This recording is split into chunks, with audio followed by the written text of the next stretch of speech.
المرسلين والصلاة والسلام على سيد الأنبياء والمرسلين أما بعد فأعوذ بالله من الشيطان الرجيم بسم الله الرحمن الرحيم فاسألوا أهل الذكر إن كنتم لا تعلمون آمنت بالله صدق الله مولانا العظيم وصدق رسوله النبي الكريم الأمين إن الله وملائكته يصلون على النبي يا أيها الذين آمنوا صلوا عليه وسلموا تسلیما. محبت کے ساتھ ایک مرتبہ درود پاک پڑھیں. اللہم صل علی سیدنا و مولانا محمد وعلی آل سیدنا و مولانا محمد و صحابہ سیدنا و مولانا محمد و بارک وسلم علیہ. تمام حمد و ثنا تعریف و توصیف اللہ رب العزت کی ذات والا صفات کے لیے. وہ مولا خالق کی کائنات بھی ہے اور مالک اشتہاد بھی.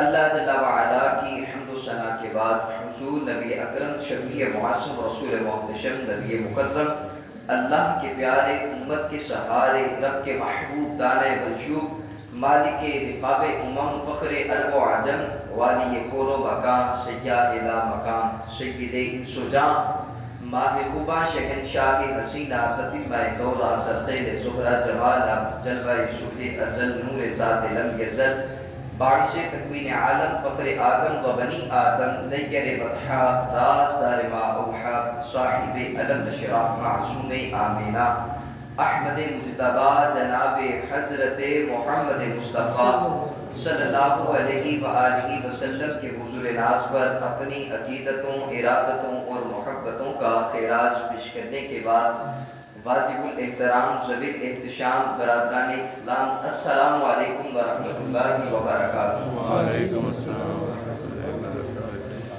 سب سے پہلے اللہ رب العزت کی ذات کا کروڑواں شکر ہے اور اس مالک حقیقی کا کروڑواں احسان ہے کہ جس نے ہماری زندگی کی سانسوں کو اس قدر طول دیا کہ آج ہم پھر اسی کی بارگاہ میں اسی کو رکوع اسی کو سجود اسی کو قیام اور اسی کی تسبیح و تحلیل بیان کرنے کے لیے جمع ہوئے.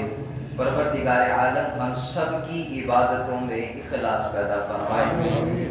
سامنے سے وقار آج کی گفتگو کا عنوان ہے فقاہت امام اعظم ابو حنیفہ رحمۃ اللہ تعالی علیہ کے حوالے سے. اللہ میری زبان پر کلمہ حق جاری فرمائے اور آپ کو کلمہ حق سن کر اس پر عمل کرنے کی توفیق عطا فرمائے. اللہ تعالیٰ قرآن مجید فرقان حمید میں ارشاد فرماتا ہے فَاسْأَلُوا أَهْلَ الذِّكْرِ إِن كُنتُمْ لَا تَعْلَمُونَ. اللہ فرماتا ہے جس چیز کے بارے میں اگر تمہیں علم نہیں تو اہل علم سے جا کر سوال کرو. اہل علم سے جا کر سوال کرو اور اہل علم کے پاس جا کر انسان کو علم حاصل کرنا بھی چاہیے, سوال کرنا بھی چاہیے. جس چیز کا علم نہیں خود مفتی بننے کی ضرورت نہیں بلکہ اہل علم سے جا کر اس مسئلے کی تحقیق کر لینی چاہیے. واحد ایک چیز ہمارے ایک معاشرے میں پائی جاتی ہے کہ جب دین کا مسئلہ آ جائے تو ہم خود ہی ایک بہت بڑے مفتی بن جاتے ہیں اور اگر دنیاوی کوئی عمل ہو تو پھر ہم خود سے کوئی فیصلہ نہیں کر پاتے. مثال کے طور پر اگر کسی نے کوئی کپڑے سلوانے ہوں تو وہ کسی موچی کے پاس نہیں جائے گا کہ میرے کپڑے سی دو, وہ ایک درزی کے پاس جائے گا.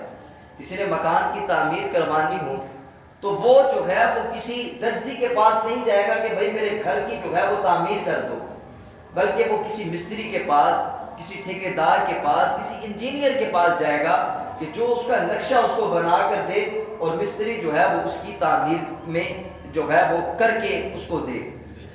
یعنی ہم اگر دنیا کے معاملات کو دیکھیں تو ہم اگر دنیاوی عمل کرنا چاہیں تو ہمیشہ اسی سے مشورہ کرتے ہیں جو اس چیز کا فن یا مہارت رکھتا ہو, ہم اسی سے جا کر وہ کام کرواتے ہیں. لیکن واحد جب دین کا مسئلہ آ جائے اور دین کے کوئی مسئلے کے اوپر کسی بات پر الٹ پڑے تو ہم اہل علم کے پاس نہیں جاتے بلکہ خود سے مفتی بن کر فتویٰ جاری کر دیتے ہیں. اور آپ یہ دیکھیں گے ہمارے بہت سے ایسے مسائل ہوتے ہیں کہ ہمیں پتہ بھی نہیں ہوتا لیکن بولنے کا ایک ملکہ ضرور ہوتا ہے. ہم کہتے ہیں بھائی نہیں یہ بات نہیں ایسے نہیں ایسے ہے. آپ دیکھ لیں کہ اگر کوئی شخص پھٹے پر بیٹھا ہو چائے والے تو وہاں پر اگر کوئی دین کا مسئلہ چھڑ جائے نا، چھیڑ کر بھی دیکھ لیں کبھی، 10 وہاں پر مفتی بیٹھے ہوں گے، وہ جو ہے اس بات پر فتویٰ بھی دے دیں گے۔ ہمارے کئی ایسے ہوتے ہیں افراد، بلکہ ہمارے معاشرے کے اندر یہ چیز پائی جاتی ہے کہ جیسے کہ ایک شخص اس دنیا سے چلا گیا، اچھا جس وقت وہ اس دنیا سے چلا گیا، قبرستان میں چلے جائیں آپ، جس وقت اس کی تدفین کا مسئلہ آتا ہے، ایسے ایسے لوگ ایسی باتیں کر رہے ہوں گے کہ جو شریعت سے بالکل بھی اس کا کوئی دور تک بھی تعلق نہیں ہوتا۔ وہ کہتے ہیں جی ایسے نہیں ایسے کریں، وہ بھی ایسے نہیں ایسے کریں، جو بیچارے پاس مفتی صاحب بیٹھے ہوتے ہیں اس کی تو کوئی سنتا بھی نہیں۔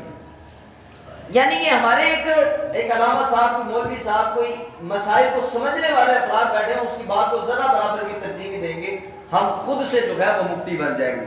لیکن اللہ فرما رہا ہے جس چیز کے بارے میں تمہیں علم نہیں تو اہل علم سے جا کے سوال کرو، اہل علم سے سوال کرو گے تمہیں علم حاصل ہو جائے گا۔ امام شافعی رحمۃ اللہ تعالی علیہ سے کسی نے آپ بلکہ خود ارشاد فرماتے ہیں، آپ فرماتے ہیں کہ مجھے اتنا علم جو ہے وہ کتابیں پڑھ کر نہیں آیا جتنا علم لوگوں نے مجھ سے سوال کیے اور میں نے جا کر تحقیق کی، میں نے جا کر دیکھا، اس وجہ سے مجھے علم جو ہے وہ کثرت سے آیا ہے۔ آپ یہ ارشاد فرماتے ہیں تو جس وقت بندہ سوال کرتا ہے تو سوال کرنے سے بندے کو آدھا علم حاصل ہو جاتا ہے۔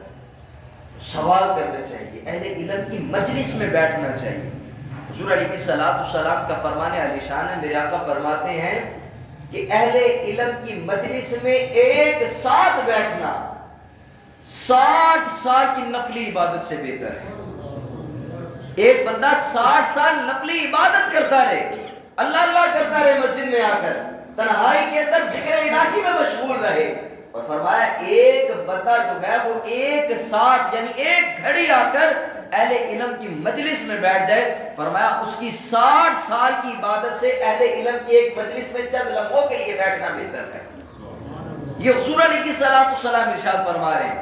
اور آقا کریم علیہ السلام کے پاس ایک شخص بیٹھا تھا، ایک نوجوان، تو آقا کریم علیہ السلام کے پاس جبرائیل علیہ السلام تشریف لے آئے۔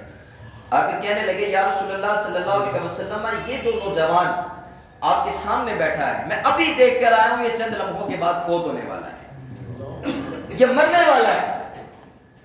تو آقا کریم علیہ السلام نے اس نوجوان کو بتا دیا کہ نوجوان تیرے پاس زندگی کی چند لمحے، چند ساعتیں باقی رہ گئی، ان قریب تو اس دنیا سے چلے جانے والا ہے۔ اب وہ نوجوان اگر آج کل ہماری محفل میں بیٹھنے والا ہوتا اور اسے پتہ چل جاتا کہ میں نے مر جانا ہے، تو کہتا کیوں نہیں، خود تو مر جانا، کیوں نہ 2-3-4 دن کے ساتھ دشمنی ہے اس کو بھی ساتھ مار کر مر جائے، یہی ہوتا نا۔ وہ کہتا جی اچھا میں نے مر جانا ہے، میں فٹافٹ دکان پر جا کر سارا حساب کتاب جو ہے وہ اپنا برابر کر لوں، لیول کر لوں، بتا دوں، اپنے گھر والوں سے مل لوں۔ لیکن جو نبی کی چوکھٹ میں بیٹھنے والے ہیں ان کا سنیں، جس وقت آقا کریم علیہ السلام نے اس نوجوان کو بتا دیا اے نوجوان تیرے پاس زندگی کی چند لمحے، چند ساعتیں باقی رہ گئی ہیں، تو اس دنیا سے جانے والا ہے، تو وہ نوجوان کہنے لگا حضور علیہ السلام کے پائے مبارک پر ہاتھ رکھ کر کہا حضور آپ ہی مجھے بتائیں کہ مجھے اس لمحے کیا کرنا چاہیے۔ سبحان اللہ ہے، اب میں اس لمحے جا کر گھر والوں سے پوچھوں کہ مجھے کیا کرنا چاہیے، آپ ہی مجھے بتا دیں کہ اس وقت مجھے کرنا کیا چاہیے۔ تو آقا کریم علیہ السلام نے اس نوجوان سے کہا کہ جس چیز کا تجھے علم نہیں تو مجھ سے سوال کرتا جا، میں تجھے جواب دیتا چلا جاتا ہوں۔ اسی حالت میں تیری موت ہو گئی، طالب علمی کے زمانے میں تیری موت ہو گئی، تو کل قیامت کے دن اللہ تجھے شہیدوں میں اٹھائے گا۔ سبحان اللہ۔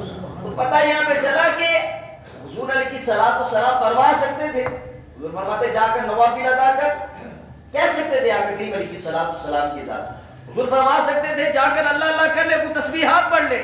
میرے نبی نے اس لمحے کے اندر اس نوجوان کو جس چیز کی تلقین کی وہ علم کی تلقین کی، یہ علم ہوگا تو تجھے پتہ چلے گا کہ جو ہے وہ رب ذوالجلال کی ربانیت کا پتہ چلے گا، مصطفیٰ کریم علیہ السلام کی رسالت کا پتہ چلے گا۔ تو یہ اہل علم کے پاس بیٹھنے سے پتہ چلتا ہے، نہ کہ سامنے وقت ہم جو ہے وہ گوگل کے اوپر بیٹھ کر ہی بس سرچ کرتے رہتے ہیں۔ اہل علم کی مجلس میں بھی آنا چاہیے، ان کی مجلس اختیار کرنی چاہیے، ان سے سوال کرنے چاہیے، ان کے پاس بیٹھ کر جو ہے وہ کتابوں سے استفادہ کرنا چاہیے، تاکہ جو ہے وہ ہم جس چیز کا علم نہیں رکھتے ہمیں جو ہے وہ اس چیز کے بارے میں علم ہو جائے۔ آج ہمارے نوجوان زیادہ تر گوگل استعمال کرتے ہیں، گوگل کے اندر ہر چیز کا تو سوال کا جواب دینا ہوتا۔ وہ ایک شخص تھا نا، تو اس نے شادی کر لی کسی عالمہ سے، عالمہ سے جس وقت شادی کی تو وہ عالمہ پڑھی لکھی ہوتی ہے، تو جس وقت وہ آئی تو اس نے آ کے کہا بھائی دیکھو میں تو پڑھی لکھی ہوں، تو میرے لیے تو ضروری ہے کہ میں تیرے، یہ تو نہیں کہ میں تیرے اپنے جو ہے وہ جو ایک شریعت کہتی ہے کہ علیحدہ گھر لے کر دے مجھے اور میرا خرچہ اٹھا، میں جوائنٹ فیملی کے اندر تو نہیں نہ رہ سکتی، تو میں تو چاہتی ہوں میں علیحدہ رہوں، اور شریعت بھی اس کو اجازت دیتی ہے، تو میرے لیے علیحدہ کو گھر کا انتظام کر دے۔ تو وہ عورت نے جس وقت مرد سے یہ مطالبہ کیا، مرد پریشان ہو گیا کہ میں اب کیا کروں، پڑھی لکھی تو میں لے کے آ گیا، اور باقی دیکھا جائے شریعت اس چیز کی جو ہے وہ اس کو عورت کو اجازت بھی دیتا ہے، اب وہ کہے کہ میں اس کو کس طرح سے گھر بھی لے کر دوں، میرے ماں باپ ہیں، میرے معاملات ہیں، بڑا پریشان ہوا۔ تو وہ مولانا صاحب کے پاس، ایک عالم صاحب کے پاس آیا، مفتی صاحب کے پاس آیا، تو انہوں نے آ کر کہا، ان سے آ کر کہنے لگا کہ بھئی حضور یہ مسئلہ ہے کہ میری بیوی نے جو ہے وہ مجھ سے اس چیز کا مطالبہ کیا ہے، تو انہوں نے کہا کہ اس میں پریشان ہونے کی کیا بات ہے، جا کر اپنی بیوی سے کہہ کہ ٹھیک ہے میں تمہیں گھر لے کر دے دیتا ہوں، لیکن میں ایک اور شادی کر لیتا ہوں، میں ایک اور شادی کر لیتا ہوں، جس سے شادی کروں گا اس کو اس اپنے ماں باپ کی خدمت کے لیے، دیکھ بھال کے لیے، کیونکہ میں تو صبح سے لے کر شام تک گھر سے باہر ہوتا ہوں کمانے کے لیے، تو میں دوسری شادی کر لیتا ہوں، اس کو ماں باپ کے پاس چھوڑ دوں گا، تجھے علیحدہ گھر لے کر دے دوں گا۔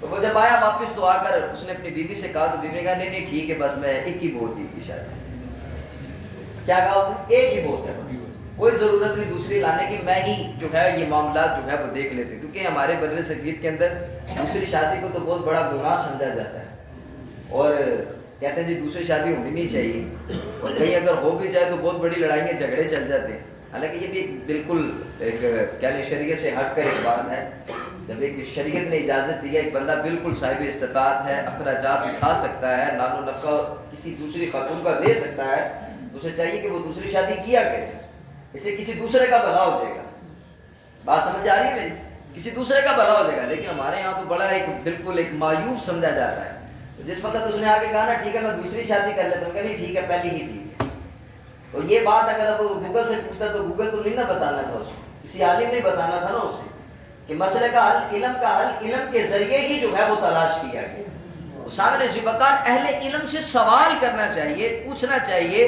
تاکہ جو ہے وہ ہمارے معاملات آسان انداز سے جو ہے وہ ایک چل بھی سکے۔ تو فقاہت اعظم امام اعظم ابو حنیفہ رحمۃ اللہ تعالیٰ علیہ کے حوالے سے کہ فقیہ کس کو کہتے ہیں، فقیہ کا لغوی معنی ہوتا ہے سمجھ بوجھ رکھنا، اور فقاہت امام اعظم ابو حنیفہ رحمۃ اللہ تعالیٰ علیہ، حدیث سے کس طرح سے ہم اس پہ استدلال کریں گے، تو حضور علیہ الصلوۃ والسلام کی ایک صحابی ہے جن کا نام ہے حضرت معاذ بن جبل، کیا نام ہے؟ معاذ بن جبل، حضور علیہ الصلوۃ والسلام کے اپنا صحابی ہیں، جس وقت آقا کریم علیہ الصلوۃ والسلام نے انہیں گورنر یمن کا بنا کر بھیجا، تو حضور علیہ الصلوۃ والسلام نے پوچھا اے معاذ تم گورنر بن کر جا رہے ہو، لوگ تم سے سوال کریں گے، تو تم سوال کا جواب کس طرح سے دو گے؟ تو حضرت معاذ بن جبل فرمانے لگے حضور میں اللہ کے قرآن سے دوں گا، اللہ کے قرآن سے دوں گا۔ صحابی رسول نے جس وقت یہ بات کہی تو آقا کریم علیہ الصلوۃ والسلام نے فرمایا اے معاذ اگر تم قرآن میں نہ پاؤ، یہ نہیں فرمایا کہ قرآن میں نہیں ہو، پھر قرآن میں تو ساری چیزیں موجود ہیں۔ حضرت عبداللہ بن عباس رضی اللہ تعالیٰ عنہ فرماتے ہیں میرے اونٹ کی رسی گم ہو جائے تو میں قرآن سے تلاش کروں، لیکن ہر بندہ تو نہیں نہ تلاش کر سکتا، ہر بندے کے اندر تو اتنی طاقت ہی نہیں، استطاعت ہی نہیں، اور اللہ ہر چیز ہر بندے کو بھی نہیں عطا کرتا، اور اہل علم کو اللہ تبارک و تعالیٰ، اور پھر امام اعظم ابو حنیفہ رحمۃ اللہ تعالیٰ نے جیسی شخصیت کہ اللہ جنہیں چاہے عطا فرما دے۔ حضرت معاذ بن جبل کو حضور علیہ الصلوۃ والسلام نے فرمایا اگر تم قرآن میں تلاش نہ کرو، یعنی تمہاری استطاعت نہ ہو کہ تم اس مسئلے کو قرآن میں تلاش کرو، حضرت معاذ بن جبل فرمانے لگے حضور آپ کے فرمان میں دیکھوں گا، یعنی حدیث میں دیکھوں گا۔ حضور علیہ الصلوۃ والسلام نے فرمایا اگر حدیث میں بھی نہ ملے پھر فرمایا میں قرآن اور حدیث کو سامنے رکھ کر قرآن اور حدیث کو سامنے رکھ کر پھر میں اپنی طرف سے فیصلہ جاری کروں گا کہ میرا فیصلہ قرآن حدیث سے ٹکراتا ہوا نہ ہو۔ آقا کریم علیہ الصلوۃ والسلام نے فرمایا معاذ اللہ تیری حفاظت فرمائے۔ 3 مرتبہ جو ہے آقا کریم علیہ الصلوۃ والسلام نے ان کے سینے پر ہاتھ پھیرا۔ اس چیز کا نام ہے فقہ، اس چیز کا کیا نام ہے؟ اس کو فقہ کہتے ہیں کہ جب قرآن اور حدیث کے معاملات کو دیکھ لیا جائے ان میں استطاعت نہ ہو ڈھونڈنے کی، پھر انسان جو ہے وہ اجماع امت کرتا ہے، جہاں پر علماء کا اجماع ہوتا ہے پھر اس بات پر جو ہے اس مسئلے کے اوپر جو ہے وہ عمل کرنا پڑتا ہے. اور فقیہ آدمی ایسے نہیں ہوتا. فقیہ آدمی کو اللہ تعالیٰ مہارت عطا کرتا ہے، علم عطا کرتا ہے. جیسے کہ حضرت سیدنا علی المرتضیٰ رضی اللہ تعالیٰ عنہ فقیہ آدمی ہے. اب حضور علیہ السلام کے سارے صحابی ہیں، سارے اہل علم ہیں، لیکن جب کوئی مسئلہ درپیش ہوتا تو اکثر لوگ جو ہیں وہ حضرت علی رضی اللہ تعالیٰ عنہ کی بارگاہ میں پیش کرتے تھے، کیونکہ حضور نے فرمایا انا مدینۃ العلم و علی البابھا، فرمایا میں علم کا شہر ہوں اور علی اس کا دروازہ ہے. علی فقیہ بھی ہیں.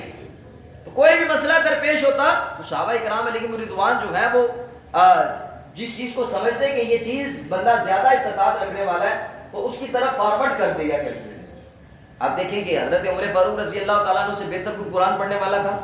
اب بڑا پیارا قرآن پڑھتے تھے، لیکن جب دل کرتا کہ خوبصورت آواز ہو، مزید ایک لطف آئے قرآن سننے کا، تو حضرت ابی بن کعب رضی اللہ تعالیٰ عنہ کو فرماتے تھے قرآن پڑھو. حضرت ابی بن کعب رضی اللہ تعالیٰ عنہ بڑا پیارا قرآن پڑھتے تھے. حضرت ابو موسیٰ اشعری بہت خوبصورت قرآن پڑھا کرتے تھے.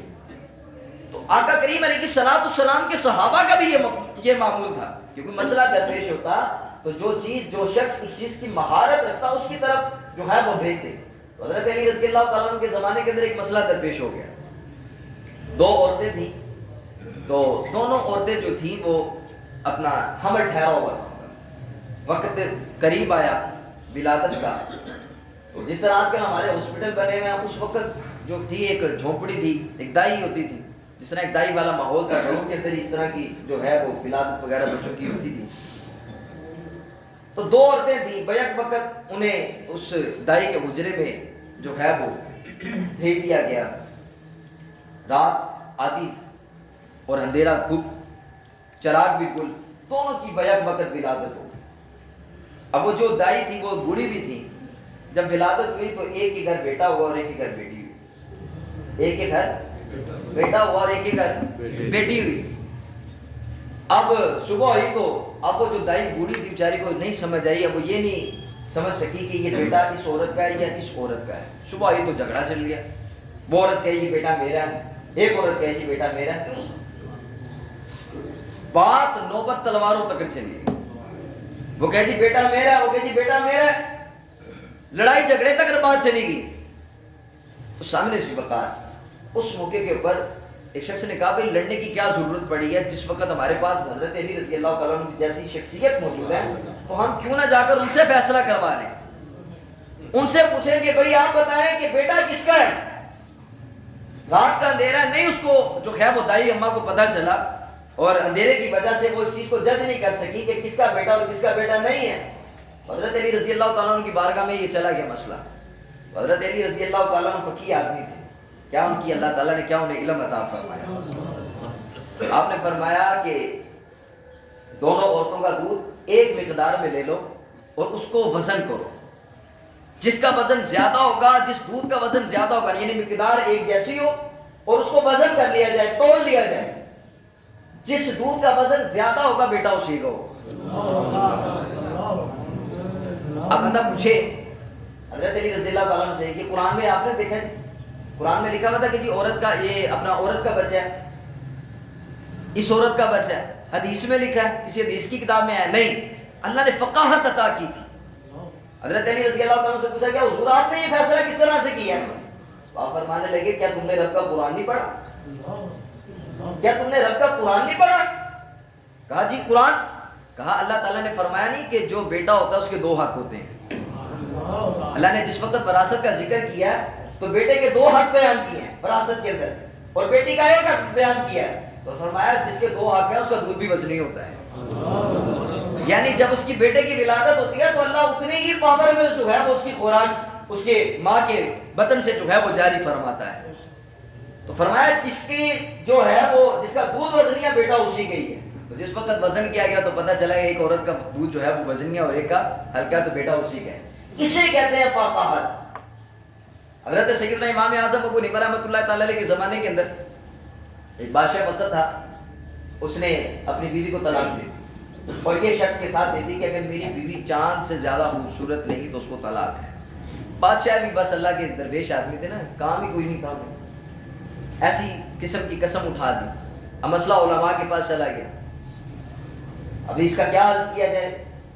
اب جو بادشاہ کی ملکہ ہے، جو بیوی ہے، وہ بھی ایک جو ہے وہ ملک کی مالکہ ہے، اور اگر جو ہے وہ طلاق ہو جائے تو دونوں ملکوں کے اندر جنگ چھڑ جائے گی۔ علماء اس مسئلے کا جو ہے وہ حل تلاش کریں۔ امام اعظم ابو حنیفہ رحمۃ اللہ تعالی علیہ کے پاس مسئلہ چلا گیا، علماء عجیز آ گئے یار اس مسئلے کا کیا حل نکالیں؟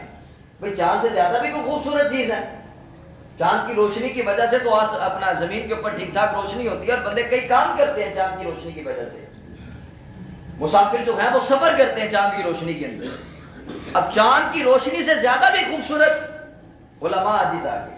فقال امام اعظم ابو حنیفہ رحمۃ اللہ تعالی علیہ کی بارگاہ میں یہ مسئلہ چلا گیا، تو آپ نے فرمایا طلاق نہیں ہوئی۔ کہا حضور وہ کیسے نہیں ہوئی؟ کہا تم نے رب کا قرآن نہیں پڑھا؟ اللہ نے فرمایا لقد خلقنا الانسان فی احسن تقویم۔ کیا فرمایا؟